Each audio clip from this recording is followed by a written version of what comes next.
একটা সিংহ ঘন্টায় ছুটতে পারে 90 কিলোমিটার বেগে। কত কিলোমিটার?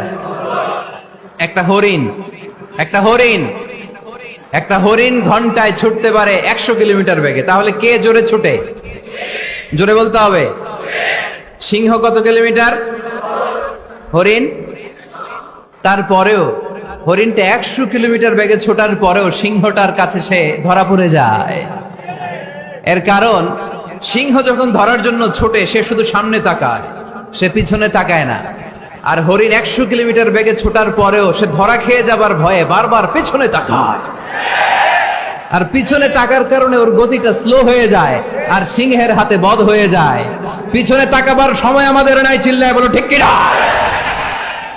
আমরা অহংকার শিখি নাই, আমরা হিংসা শিখি নাই, আমাদের বুকে আছে বুক ভরা ভালোবাসা।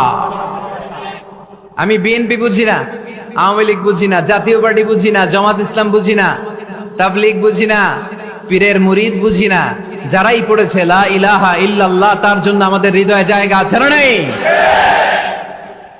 মুসলমান কেন, হিন্দুদের জন্য আমাদের বুকে জায়গা আছে না নাই?